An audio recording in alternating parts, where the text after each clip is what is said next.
Salutations en Jésus-Christ. Titule nous la marque de la bête. Qui est sa marque de la bête là? Comment nous sommes capables d'identifier? Nous allons la première partie, sujet ça. Avant de commencer, nous lisons le de prière nous que nous trouvons dans Colossiens 2, les versets 2, 3 et 8. Afin qu'il ait le cœur rempli de consolation, qu'il soit uni de la charité et enrichi d'une pleine intelligence pour connaître le mystère de Dieu, à savoir Christ, mystère dans lequel sont cachés tous les trésors de la sagesse et de la science. Prenez garde que personne ne fasse de vous sa proie par la philosophie et par une vaine tromperie, s'appuyant sur la tradition des hommes, sur les rudiments du monde et non sur Christ. Prenez garde. Donc, même Jean-Paul l'a écrit avec Colossiens pour le dire, pour le capable, enrichir de la pleine intelligence pour connaître le mystère de Dieu qui c'est Christ. En Christ caché toutes les trésors et la sagesse et la science. Donc, puis gars nous quitter nous, emmenés par monde qui a bien fait des philosophies, qui a trompé nous par des traditions d'hommes ou bien par n'importe quoi qui n'a pas de rapport avec Christ. Donc, il faut que nous prenions garde. Prions le Seigneur. C'est vous-même seul qui gagne toute la science, toute la sagesse. C'est vous-même qui révélez des choses cachées, qui révélez des choses qui viennent pour arriver des centaines, des milliers d'années, pour révéler à serviteurs ou quitter pour nous dans le dernier temps ça. Que Saint-Esprit soit capable d'assister nous, nous capable de comprendre les merveilleuses paroles. Nous prions comme ça au nom de Jésus. Amen. Expression marque de la bête là, nous trouvons dans la Bible, spécialement dans Apocalypse 13, verset 16-17. Et pour nous comprendre, c'est là nous étudier bête qui est dans la Bible, nous avons fait, nous avons arrivé à comprendre, pour nous pas faire un mauvais usage de termes ça. La Bible, quand on disait bête, soit de manière littérale ou bien symbolique. De manière littérale, l'on appelle dans Lévitique 11 et l'on appelle dans Genèse tout, dans la partie de la création, bête là est utilisée de manière littérale. Lévitique chapitre 11. Mais dans Daniel et dans Apocalypse, bête utilisée de manière symbolique. Et c'est deux livres ça qui sont importants pour nous dans ce sujet ça, je dis. Dans Daniel 7 là, Daniel tu 4 bêtes. En vision de fait, une te semble il y a un lion, l'autre là c'est un ours, l'autre là c'est un léopard et quatrième non il dit pas ouais réellement que ça semble était une bête qui terrible, qui est extrêmement fort, qui vient dans du fer, qui a 10 cornes et bête ça loi appelé dans Daniel 7 verset 7, il en première phase qui vient 10 cornes, il pral barreau en deuxième phase de quatrième bête là dans Daniel 7 verset 8 parce que il pral perdre 3 dans corne et il pral venir remplacer par un corne tête parce que l'autre corne qui va lever et remplacer toi, il a une bouche, il a des yeux, et la parler avec arrogance. C'est extrêmement important. Les anges là, Daniel l'explication, il dit c'est 4 animaux, ce sont 4 rois qui se lèveront de la terre. Donc, ils ont fait ces symboles. Dans Daniel, ça aussi symbole. Et pour les rois, ou royaume. Donc, c'est 4 empires, c'est 4 royaumes. Et ils ont dirigé le monde entier. Qui bon bête sorti? Daniel dit, ils sorti de la mer. De l'eau, c'est symbole de peuple, foule, nation et langue. C'est ça le dit dans Apocalypse 17, verset 15.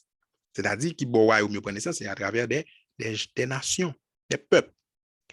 Ce n'est pas seulement dans Apocalypse 7 là, Daniel, ouais, empire ça. Dans Daniel 2, tout, Nebuchadnezzar a fait un songe, l'oublié, les Daniel vient à l'explication, il te dit tête là, c'est ou même. L'on dans Daniel 2, verset 38, il dit tête là, c'est ou même, que bon Dieu remet dans main. Et dans tout lieu, habitants et les enfants des hommes, les bêtes des champs, les animaux. Donc, tête là, te représente le roi Nebuchadnezzar qui t'a dirigé Babylone. Il te dit après, il y a l'autre royaume qui a venu. Il te dit après, même après l'autre, parce que après statue, qui a plusieurs métaux qui composent, mais il représente différents royaumes qui viennent pour venir. Babylone, c'était tête là. Après Babylone, c'était Médo-Persan. Et Daniel va l'expliquer ça dans l'autre. Il va l'expliquer phénomène ça dans d'autres livres, toujours dans le livre ça, qui l'a appelé dans Daniel 8. Daniel pral ouais un bélier, pral ouais un bouc, et bien il pral dit que bélier ça lui-même il représente les Mèdes et les Perses qui dégainent deux cornes ça c'est les Mèdes et les Perses et bouc là lui-même dit c'est le roi de Javan et Javan c'est l'ancien nom de la Grèce. Donc ouais dans Daniel 8 il mentionné non royaume ça qui devient après. Donc c'est toujours même bagaille dans la parler sur différents angles côté le parti non on va continuer les livres là on va venir et dans Daniel 5 là on va voir que Daniel va montrer comment mettre Dieu à travers Darius pour venir remplacer le royaume de Nebuchadnezzar qui t'a dirigé à cette époque par Belshazzar qui est descendant Nebuchadnezzar. Donc, c'est pour montrer comment bon Dieu montrer royaume yo qui vini une après l'autre. Donc, l'on Daniel 7, Daniel 2, Daniel 7, Daniel 8, c'est complémentaire et tout. Sous différents angles, bon Dieu t'a montré royaume ça. Sans santé, le mettre accent que bête est représenté royaume qui t'a dirigé monde là sous différents angles, sous différents aspects. Dans Daniel 8 là, Béliard il représente par Médo-Persan et dans Daniel 7 là, Ouslan c'est Médo-Persan il représenté. Dans Daniel encore elle a parlé de léopard dans Daniel 7 là, léopard qui a quatre têtes là, c'est la Grèce. Et bien, l'on a regardé boucle dans la deuxième phase boucle parce que dans Daniel là, boucle a trois phases. Dans la deuxième phase, il représente la Grèce tout, mais c'est la Grèce après Alexandre le Grand. Parce que boucle là, c'était Alexandre le Grand. Les qu'on vient briser, il vient remplacer par quatre généraux qui viennent remplacer Alexandre le Grand, qui c'est Ptolémée, Lysimaque, Cassandre, et puis Séleucus. C'est quatre généraux qui vont venir remplacer Alexandre le Grand. Donc, ça a une idée pour que bête là représenter royaume. Mais Daniel Weyo a plusieurs façons, donc c'est plusieurs angles, chaque tout met accent sur d'autres choses. Et grec lui-même, c'est bouclant, mais il peut venir représenter tout, le côté il va gagner une petite cône qui peut sortir là-dedans. Donc, les petites cônes ça qui va grandir beaucoup, c'est toujours bouclant, mais il y a une petite cône qui sortit dans une cône parce que tu as quatre cônes, il dit de l'une d'elles. Une cône, il va dire une cône vient grand, mais il dit de une là, d'ailleurs, une petite cône qui sortit. Et petite cône ça qui sortit, elle vient grandir. Il vient faire le midi, il fait l'Orient, il fait le plus beau des pays. Donc, ce cône qui vient diriger toute la terre entière, nord, le sud, l'est, ouest. Et cône ça, qui ça Daniel va le faire? Il va enlever le perpétuel. Et dans l'explication qu'on a Daniel regardé, non seulement le perpétuel, il va fouler au pied tout le sanctuaire. Il va renverser le lieu de son sanctuaire. Il va jeter la vérité. Donc, enlever le perpétuel et le sanctuaire, c'est la vérité que comme ça, il jeté par terre. Qui ça perpétuel là représenté? Perpétuel là, c'est le sabbat. Donc, après le mot sacrifice que nous mettons très sous dans l'image, on va regarder dans King James, on va lire en italique. C'est parce que c'est l'homme qui a ajouté le. C'est l'homme qui vient ajouter, donc c'est le perpétuel, a parlé, c'est le sabbat, parce que vous rappelez dans Exode 31, verset 16, c'est le sabbat qui est là, que bon Dieu n'a pas la peuple, il te dit qui perpétuel, parce que le sabbat est là après la création, les bon Dieu finit créer toutes choses, dans Genèse, vous rappelez, il mentionné ça, il reposait le 7e jour, c'était le sabbat, et dans Ésaïe 66, verset 22-23, le sabbat toujours là sur la nouvelle terre. Donc, on va quitter depuis la création est fin faite, et qui a sur la nouvelle terre, sur la terre renouvelée. C'est quelque chose d'éternel, c'est le sabbat. Qui ça sabbat? C'est un signe, c'est un marque entre bon Dieu et peuple. Lorsqu'il y a Exode, dans Ézéchiel 20, verset 12, il dit ça, sabbat, c'est un signe entre lui-même avec peuple. C'est extrêmement important. Pour qu'on ait Macbeth là, Mac royaume là, parce que nous, quel que soit ça, elle dit Macbeth là, son Mac royaume nié. Eh bien, c'est qui ça, faut qu'on ait tout Mac bon Dieu, qui ça qui Mac bon Dieu, qui ça qui faut qu'on ait ces créateurs, c'est la création, mais c'est le sabbat, parce que l'elle finit créer le sabbat, il dit lui reposer, et même je la parle avec peuple en Exode 20, verset 8, il dit comme ça, pour y songer sabbat, pour y reposer. Il dit pour y reposer, parce que en 6 jours, raison dit, parce qu'en 6 jours, l'Éternel a fait les cieux, la terre, la mer, il est sous ce dos. C'est une loi qui peut être l'empreinte du créateur. C'est Mac bon Dieu. Donc là, ouais, sabbat, il fait référence à créateur là. C'est ça que fait c'est ça et on marque. On marque ou bien on signe, c'est un bagage qui identifie quelque chose. Regarde qui sous, là regarde dans c'est là le marque.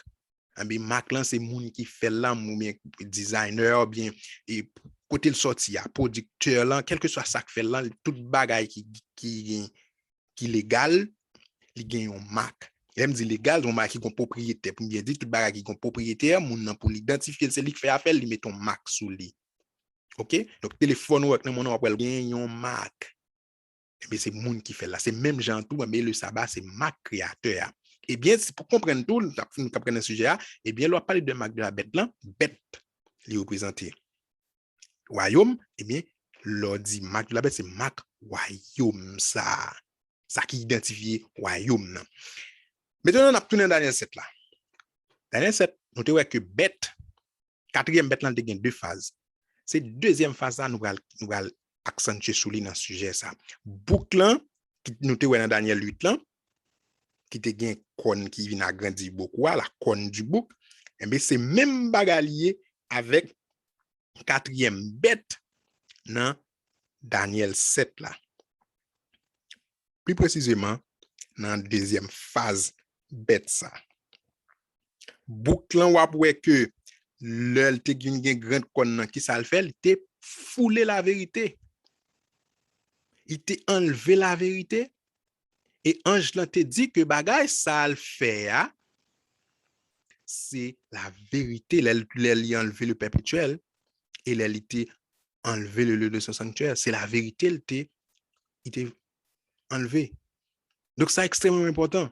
Et bien, voilà que qui ça quatrième bête ça va le faire lui-même dans la deuxième phase dit. Et c'est ça qui intéresse Daniel tout dans Daniel 7 là, le Daniel a gardé bête ça, il pas poser question sur l'autre bête non, il a dit dans Daniel 7 là on peut intéresser surtout à partir de Daniel de verset 19, la poser ange dans question bête ça qui est ça te vle connaît, ange dans parler avec lui sur les icônes, il y avait à la tête.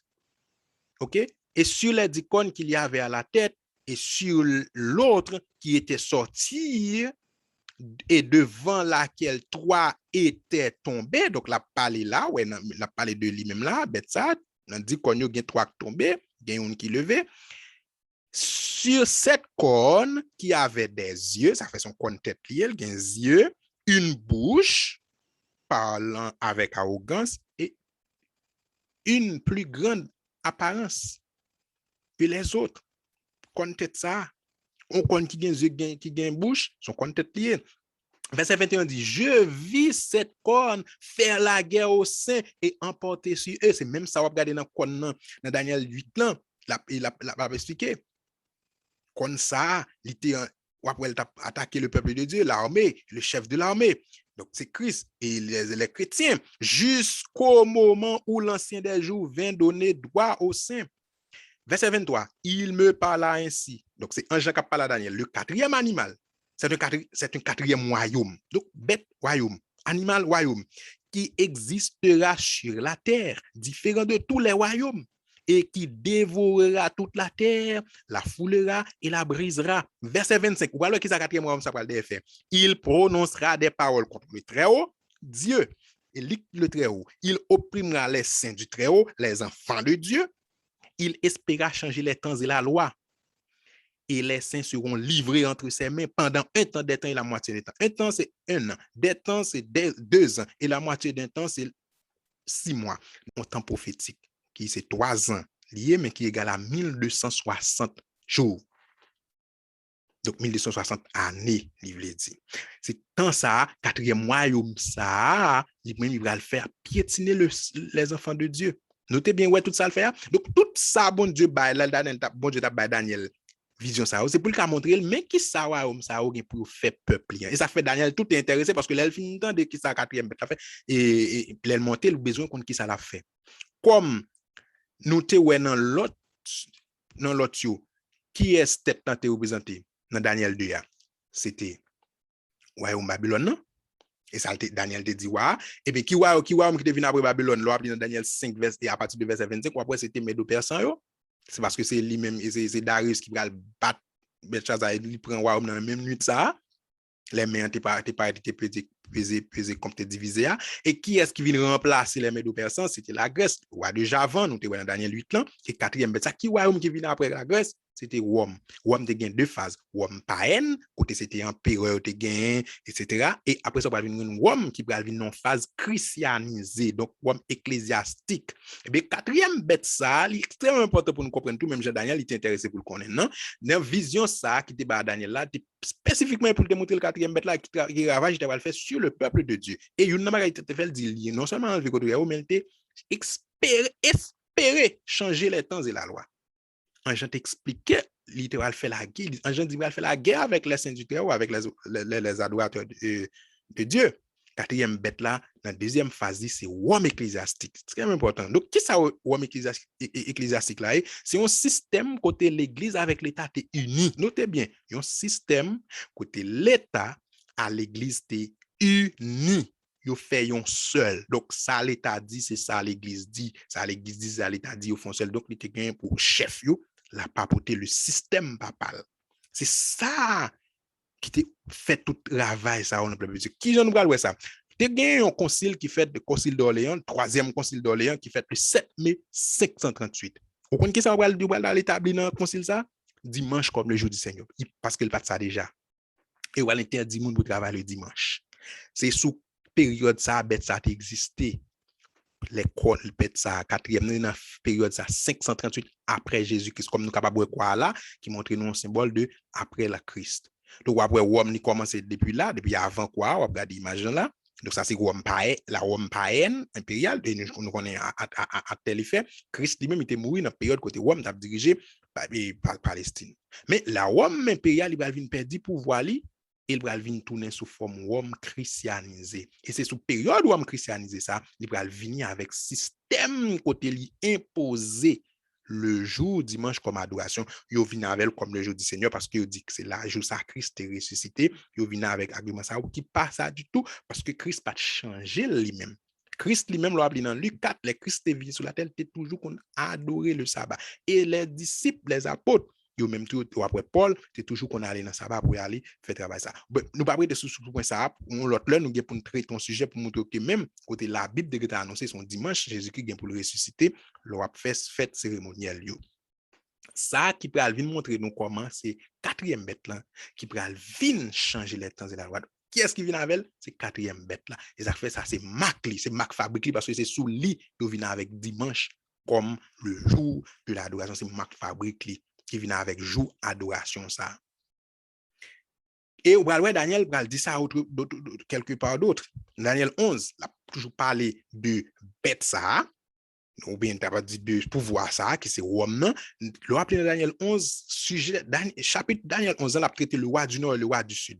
Mais la privé dans le roi du Nord, la regardé dans Daniel 11, verset 31, c'est le roi du Nord, la parlé, qui représente Rome dans l'autre phase, dans l'autre aspect. Il dit des troupes, qui c'est le roi du Nord, se présenteront sur son ordre. Elles profaneront le sanctuaire. Et même bagarre dans Daniel 8, là, quand elles profaner le sanctuaire là, la forteresse, elles feront cesser le perpétuel. Et le sacrifice perpétuel, dit Moua, c'est l'homme qui a ajouté, c'est le perpétuel, le sabbat, le sanctuaire, la vérité, et perpétuel, ouais, même bagage ça qui était fait dans Daniel 8, là, qui répétait dans Daniel 11 là encore, ils dresseront l'abomination du dévastateur. Et on a là, Daniel 11 ans, bon autre élément, Daniel 8 là seulement, il dit, retirer sanctuaire là, retirer perpétuel là, dans le chapitre 11 verset 31, il bon l'autre élément, côté dit comme ça, dresser l'abomination du dévastateur. Et Jésus-Christ est bon, attention soutenue. Important avec chapitre avec partie ça côté les bêtes ça va le faire travail ça te dit dans Matthieu 24 verset 15 Jésus dit c'est pourquoi lorsque vous verrez l'abomination de la désolation dont a parlé le prophète Daniel établi au lieu saint, que celui qui lit fasse attention. Alors que ceux qui seront en Judée fuient dans les montagnes. Ouais, ça Jésus-Christ dit là, Jésus-Christ dans période par là, il mettait ça Daniel dit dans le futur, il dit c'est pour ça les nous ouais abomination dévastateur là prophète Daniel te parlé à l'établi dans lieu saint, moun kapli faire attention. Il te dit yo comme ça pour yo capable fuir dans les montagnes. Et bien c'est ça qui passe, les moun yo vinn établi lo regarder en 538, les réunis pour dit le jour du Seigneur maintenant c'est le dimanche, le premier jour de la semaine. Ah ben observateur ça va obligé by ville là, obligé prendre rac. Obligé courir oui parce que yo a vinn persécuter yo donc tu dois faire histoire après qui ça qui t'est passé yo persécuter yo pour fois yo et ça fait texte ça tout les bêtes ça monter quatrième bête là il changeait les temps et la loi quatrième commandement le sabbat yo même yo vini avec le premier jour yo changer sous prétexte le jour du Seigneur c'est marque de bête là parce que c'est lui qui vient avec très important le marque lui-même. Nous allons voir puis devant dans l'autre présentation qu'on va faire dans l'Apocalypse, côté d'arguments plus de détails dans la deuxième phase présentation ça nous pour nous faire. Donc n'a pas là pour aujourd'hui pour nous dire que elle a parlé de bête là, elle a parlé de royaume. Marc bête là, c'est lui-même qui est venu avec Marc fabrique ça. C'est sous lui il va venir changer le jour de l'adoration côté ange de ça, il va changer libre pour changer les temps, c'est la loi. Donc, Daniel a un aspect de qui ça bête là et nous connaissons l'ordre Marc, c'est un bagage qui identifie quelque chose, qui identifie ça produit, un produit ou bien un objet quelconque, et bien c'est même bagage là pour bête là, on a parlé de bête, c'est un bagage identifié royaume ça. C'est lui qui vient avec, c'est lui créé. Donc, c'est ça nous aujourd'hui, nous avons rendez-vous, que bon Dieu bénisse nous.